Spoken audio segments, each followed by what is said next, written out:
mengucap syukur kepadamu Tuhan. Kalau kami ada di doa nasional ini semua karena anugerah-Mu.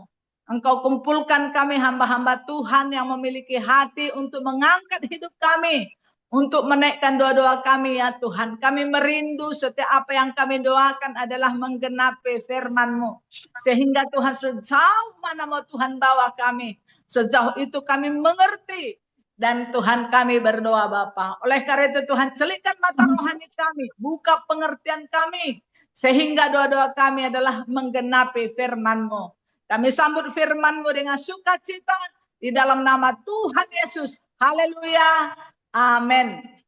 Bapak Ibu kasih oleh Tuhan, kesempatan ini saya akan menseringkan bagi kita Bapak Ibu yang menjadi topik-topik doa yang akan kita teruskan di dalam doa nasional sesuai dengan program yang sudah kami sampaikan 2 minggu yang lalu. Saya merindu kita semua bisa saling memperlengkapi karena tentunya Tuhan membuat kita ada beberapa jumlah, tentunya kita akan saling mengisi sehingga doa-doa kita benar-benar adalah doa-doa yang sempurna di hadapan Tuhan, menggenapi firman Tuhan di tengah-tengah dunia ini.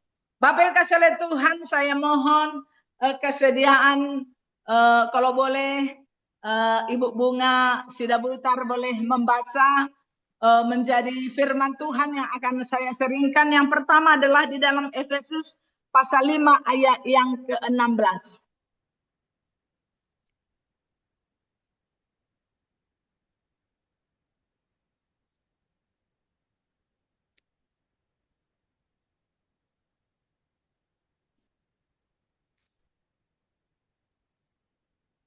Silakan Ibu Duma.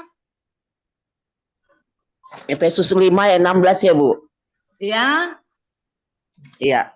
Demikianlah firman Tuhan. Dan pergunakanlah waktu yang ada karena hari-hari ini adalah jahat. Haleluya. Pergunakan waktu yang ada sebab hari-hari ini jahat. Ini hari-hari zaman akhir. Tuhan firmankan sama kita, sampaikan bahwa hari-hari terakhir, hari-hari yang sangat singkat, tapi hari-hari yang semakin jahat. Kemudian kita sebagai pendoa tentunya memiliki sebuah sikap bagaimana kita memanfaatkan waktu yang singkat, waktu yang jahat, hari-hari yang jahat ini untuk mengambil bagian di dalam doa. Jadi bagian kita adalah doa, mungkin yang lain penginjilan, mungkin yang lain penggembalaan, tapi kita mengambil bagian di dalam doa. Bapak Ibu kasih oleh Tuhan, hari-hari yang singkat ini, yang juga jahat ini, kita mau semakin bergiat, semakin sungguh-sungguh berdoa kepada Tuhan. Kemudian Bapak Ibu kasih oleh Tuhan, 1 Petrus pasal 4 ayat 7.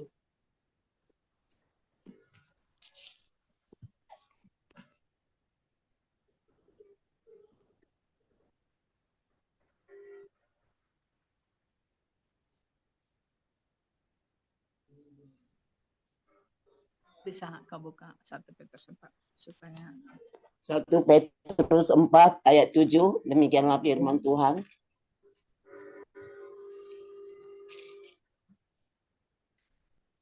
Kesudahan segala sesuatu sudah dekat, karena itu kuasailah dirimu dan jadilah tenang, supaya kamu dapat berdoa. Amin.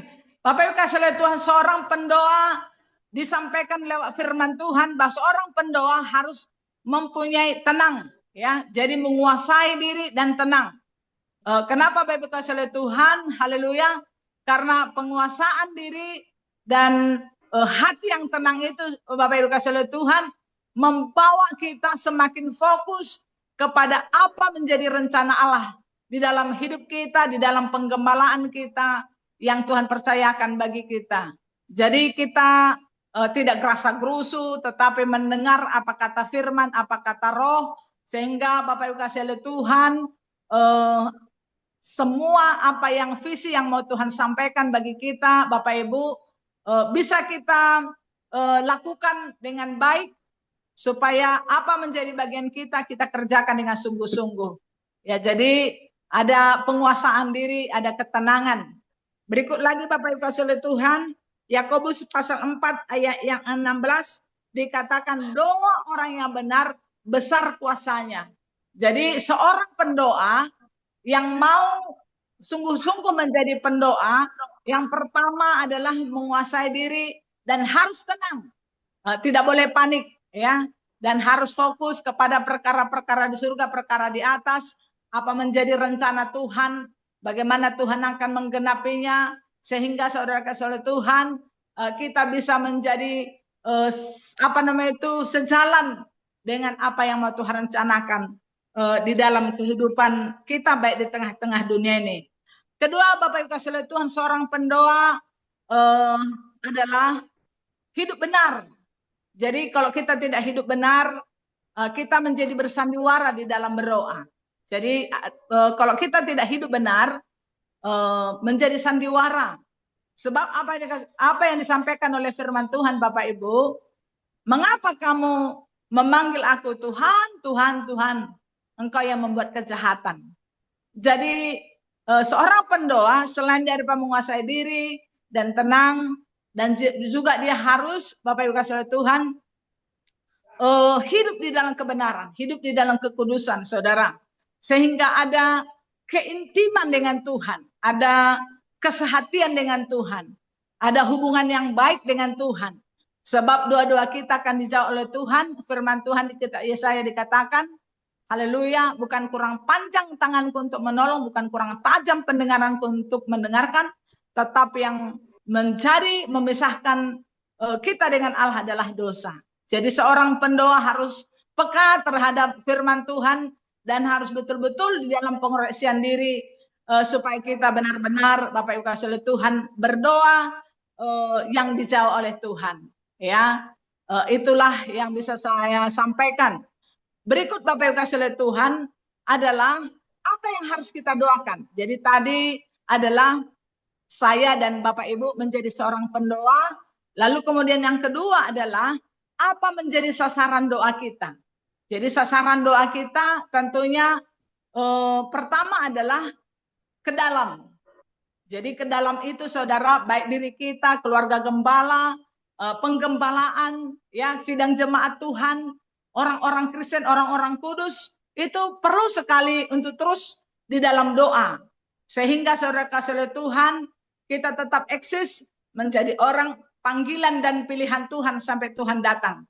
Kita kembali baca di dalam Mazmur pasal 32 ayat yang ke-6 sampai ayat yang ke-7. Untuk mempercepat waktu, saya akan membaca bagi kita semua. Enggak dengar, kenapa nih?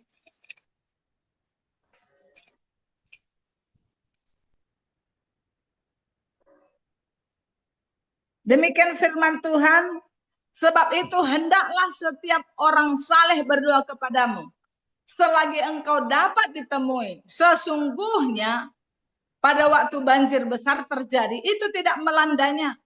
Engkaulah persembunyian bagiku, terhadap kesesakan engkau menjaga aku. Engkau mengelilingi aku sehingga aku luput dan bersorak. Ada dua kita lihat poin di sini. Yang pertama, ada kesusahan besar, itu digambarkan sebagai banjir. Banjir Bapak Ibu kasih oleh Tuhan, seperti yang baru kami alami di Tapanuli Tengah, sedikit saja celah, sedikit saja lubang, itu akan masuk ke dalam rumah kita, akan masuk ke dalam bilik-bilik kita. Sedikit saja celah. Saudara kasih oleh Tuhan, dosa di akhir zaman ini dikategorikan dua. Nanti kalau kita baca di dalam kitab-kitab yang lain, di hari-hari terakhir ada dua jenis dosa secara garis besar, yaitu adalah dosa makan minum dan kawin mengawinkan. Bapak kasih oleh Tuhan, dosa makan minum dan kawin mengawinkan ini adalah dosa bagaikan penyakit kanker, dan dia tidak pernah berhenti, tetapi dia menjalar sangat cepat. Dan Bapak Ibu kasih Tuhan, dan menyeluruh, ya. Jadi dia meningkat. Kalau saya buat satu contoh, misalkan pertama dia merokok, lalu kemudian mencoba ganja, lalu dia mencoba saya lupa, baru kemudian sabu-sabu. Sekarang ini melalui uap, ya, dan tidak pernah merasa puas, ya. Lalu kemudian oleh karena ketergantungan dengan ganja, dia berbohong, dia membunuh, ya. Seperti Yohanes pasal 10 ayat 10b dikatakan, pencuri datang hanya untuk mencuri, membunuh dan membinasakan. Berikut lagi saya berikan contoh tentang kawin mengawinkan, ya, kawin campur, lalu kawin cerai, ya, kawin sejenis, perempuan dengan perempuan, laki-laki dengan laki-laki, mengakibatkan apa? Banyak penyakit kelamin, banyak penyakit AIDS, ya, jadi banyak penderita-penderita AIDS yang muncul, Bapak Ibu kasih oleh Tuhan. Lalu kemudian kawin mengawinkan, cerai, dan kemudian muncul pelakor, ya. Muncul lagi anak-anak yang kehilangan kasih sayang, kehilangan figur di dalam keluarga mereka, sehingga Bapak Ibu kasih oleh Tuhan terjadilah kerusakan di dalam nikah rumah tangga.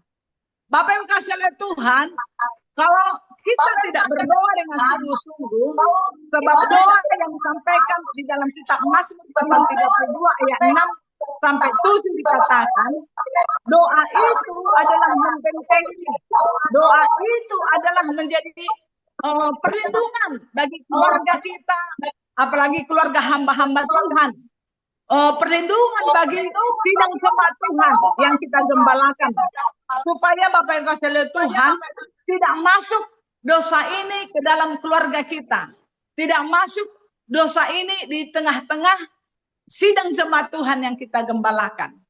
Bapak Ibu kasih oleh Tuhan, ada begitu banyak kita menginjili orang untuk masuk, mempercayakan hidupnya kepada Yesus, tetapi jangan salah kita, ada begitu banyak orang jatuh juga keluar daripada kehidupan Kristen yang sebenarnya oleh karena dosa yang masuk ke dalam kehidupan orang Kristen. Bapak Ibu kasih oleh Tuhan, setiap celah yang ada di dalam rumah tangga kita itu menjadi peluang untuk masuknya roh najis dan dosa ke dalam keluarga kita, Bapak Ibu, yang harus betul-betul kita cover, kita lindungi lewat doa, Bapak Ibu kasih oleh Tuhan, sehingga kita menjadi orang yang Kristen yang eksis di matanya Tuhan. Haleluya. Menjadi sidang jemaat yang eksis di mata Tuhan, menjadi kesaksian bagi semua orang bahwa kita bisa mempertahankan kehidupan yang kudus di tengah-tengah kehidupan yang sudah masuk ke dalam puncak dosa di akhir zaman ini. Haleluya. Kedua, Bapak Ibu kasih oleh Tuhan, apa yang harus kita doakan? Yang kedua, Bapak Ibu kasih oleh Tuhan, kita baca di dalam kitab, baca dulu, 2 Petrus, 1 Yohanes pasal 2 ayat 18. 1 Yohanes pasal 2 ayat 18.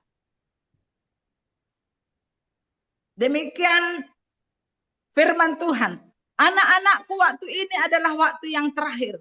Dan seperti yang telah kamu dengar, seorang antikristus akan datang sekarang. Telah bangkit banyak antikristus. Itulah tandanya bahwa waktu ini benar-benar adalah waktu yang terakhir. Memang mereka berasal dari antara kita, tetapi mereka tidak sungguh-sungguh termasuk pada kita. Sebab jika mereka sungguh-sungguh termasuk pada kita, niscaya mereka tetap bersama-sama dengan kita. Tetapi hal itu terjadi supaya menjadi nyata bahwa tidak semua mereka sungguh-sungguh termasuk pada kita. Bapak Ibu kasih oleh Tuhan, di tengah-tengah sidang jemaat yang kita layani, ya, firman Tuhan katakan sudah ada di situ antikristus. Antikristus siapa? Bukan mereka yang dari luar, tetapi adalah dari antara kita, tetapi mereka tidak sungguh-sungguh. Haleluya. Tidak sungguh-sungguh. Bahkan saya, Bapak Ibu Saudara kasih, kalau kita tidak sungguh-sungguh, kita tidak bertekun, kita juga bisa menjadi antikristus. Bapak Ibu kasih oleh Tuhan, lewat doa nasional ini kita juga harus berdoa dengan sungguh-sungguh supaya sidang jemaat yang kita gembalakan yang dipercaya oleh Tuhan, kita berdoa supaya sidang jemaat itu sungguh-sungguh menjadi sidang jemaat yang setia, yang bertekun. Supaya mereka tidak terpisah sama seperti apa yang didoakan Yesus. Kita tetap menjadi satu, dipersatukan oleh firman dan urapan Roh Kudus. Kalau tidak demikian, maka kita akan tetap terpisah. Jadi akan ada antikristus. Sidang jemaat Tuhan di pelayanan yang Tuhan percayakan akan menjadi terpisah, menjadi terbelah. Satu menjadi pengikut Tuhan, satu akan pengikut antikristus. Haleluya. Itu sebabnya Bapak Ibu sekalian Tuhan, kita harus sungguh-sungguh menjadi pendoa yang bertekun di hadapan Tuhan. Supaya setiap sidang jemaat, mulai dari gembala sidang, imam-imam, pelayan-pelayan, dan sidang jemaat yang Tuhan sudah persekutukan kita, di penggembalaan yang Tuhan percayakan, kita benar-benar bertekun. Tanpa ketekunan, Bapak Ibu sekalian Tuhan, firman sudah katakan, mereka akan masuk menjadi orang-orang yang termasuk menjadi antikristus. 2 Petrus 2 ayat 1 mengatakan demikian, akan ada muncul nabi-nabi palsu dan guru-guru palsu yang akan menyesatkan. Haleluya. Jadi kalau tadi jemaat yang tidak sungguh-sungguh, tetapi ini pemimpin-pemimpin yang menyesatkan. Jadi bukan hanya jemaat, tetapi ada guru-guru palsu. Atau bisa dikatakan pemimpin-pemimpin rohani yang mereka bukanlah gembala yang benar. Mereka adalah gembala-gembala palsu, pengajar-pengajar palsu, nabi-nabi palsu. Kita berdoa supaya penggembalaan yang Tuhan percayakan kepada kita, kita berdoa, saya berdoa, Bapak Ibu berdoa, yang kita gembalakan itu adalah hamba-hamba Tuhan yang sejati sampai Maranatha Yesus datang. Jadi penggembala yang Tuhan percayakan, yang bisa kita gembalakan saat ini, 2000 akan datang, 2000 tahun akan datang kalau belum Yesus datang. Kiranya bukan guru-guru palsu, bukan nabi-nabi palsu. Dan ini menjadi doa kita supaya Bapak Ibu sekalian Tuhan, penggembala yang Tuhan percayakan tidak ada yang menyerong. Haleluya. Yang ketiga Bapak Ibu sekalian Tuhan, yang menjadi doa kita adalah yang tertulis di dalam kitab 1 Petrus 4 1 Petrus pasal 4 ayat yang ke-17.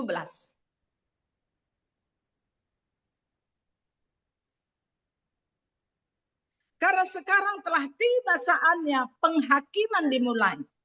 Dan pada rumah Allah sendiri yang harus pertama-tama dihakimi.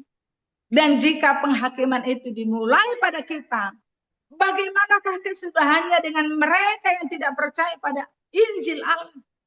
Dan jika orang benar hampir-hampir tidak diselamatkan, apakah yang akan terjadi di tengah orang-orang fasik dan orang berdosa? Haleluya. Saudara kasih Tuhan, terjadi penghakiman. Hari-hari yang dekat ini akan terjadi hari-hari penghakiman. Apa yang perlu kita persiapkan sebagai hamba Tuhan, supaya kita berdoa agar gembala-gembala sidang yang melayani di GKKI mempersiapkan firman Tuhan bagaikan makanan keras. Haleluya.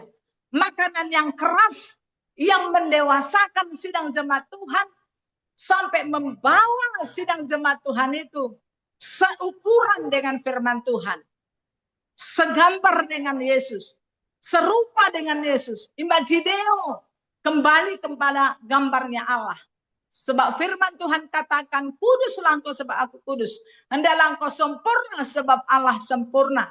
Mungkin kita tidak sempurna, tetapi kita merindu sidang jemaat yang ada di GKKI menuju kepada kesempurnaan. Kita baca di dalam kitab Wahyu pasal yang ke-11 ayat 1 dan 2. Kemudian diberikanlah kepadaku sebatang buluh seperti tongkat pengukur rupanya. Dengan kata-kata yang berikut, bangunlah dan ukurlah bait suci Allah dan mesbah dan mereka yang beribadah di dalamnya. Tetapi kecualikan pelataran bait suci yang di sebelah luar. Janganlah engkau mengukurnya, karena ia telah diberikan kepada bangsa-bangsa lain. Dan mereka akan menginjak-injak kota suci 42 bulan lamanya atau 3,5 tahun. Firman Tuhan ini mau menyampaikan bagi kita Bapak Ibu akan terjadi hari penghakiman. Apa ukuran kita benar di hadapan Tuhan dengan tidak benar membawa kita ke dalam janji Allah dengan tidak membawa kita kepada janji Allah adalah ukuran kita harus seukuran dengan firman. Haleluya. Harus seukuran dengan firman. Sebab firman itulah yang menghakimi kita. Sejauh mana kita sudah dibawa. Sesuaikah kita di dalam penggenapan firman Tuhan. Wahyu pasal 22 ayat 7 kalau tidak salah dikatakan. Berbahagialah orang yang menuruti nubuat-nubuat ini. Jadi tidak lagi mendengar firman, tetapi orang yang sudah menghidupi firman di dalam hidupnya. Jadi kita tadinya manusia daging, lalu kemudian kita menuju kepada manusia yang rohani, yang dibawa Tuhan segambar dengan pribadinya, menjadi pribadi-pribadi dewasa, seperti di dalam Matius pasal 22, Matius pasal 25 dikatakan, menjadi garis-garis yang bijaksana. Jadi ada 10 garis, ada garis yang bodoh, ada garis yang bijaksana. Hanya Bapak Ibu kasih Tuhan. Yang bijaksana dikatakan di dalam Matius pasal 7 adalah orang yang mendengarkan firman Tuhan dan yang melakukannya. Bapak Ibu kasih Tuhan, pokok-pokok doa yang saya sharekan kepada kita Bapak Ibu kasih Tuhan. Fokusnya saudara yang pertama adalah ke dalam, ya. Jadi ke dalam ke dalam GKKI, ya. Ke dalam GKKI, keluarga GKKI yang sudah menerima keselamatan daripada Tuhan, supaya sampai kesudahan zaman Tuhan pelihara kita di dalam iman, pengharapan, kasih yang semakin dewasa sehingga kita layak untuk mengambil bagian dalam janji Allah. Topik doa kita yang kedua Bapak Ibu saudara Tuhan, menjangkau jiwa-jiwa sejauh mana mau Tuhan bawa kita untuk mengumpulkan umat Tuhan yang masih ada di luar.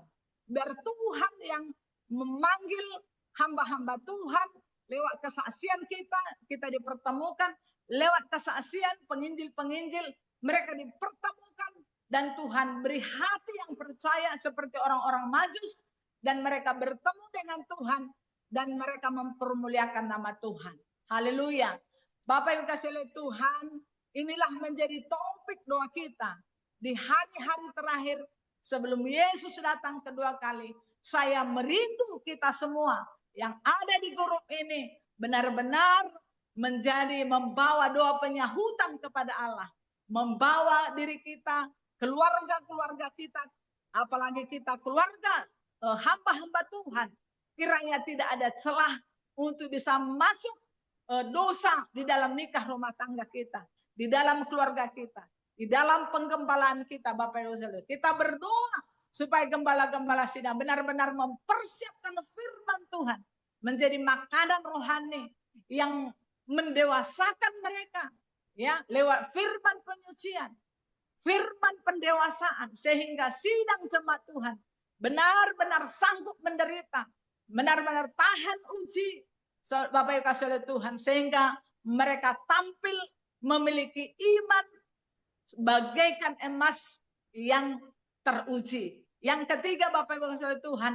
sidang jemaat Tuhan, mari kita mempersiapkan diri seukuran dengan firman Tuhan, supaya Bapak Ibu kasih oleh Tuhan, jangan firman Tuhan kita sampaikan kepada orang lain, tapi kita sendiri tidak selamat. Inilah yang bisa saya sampaikan.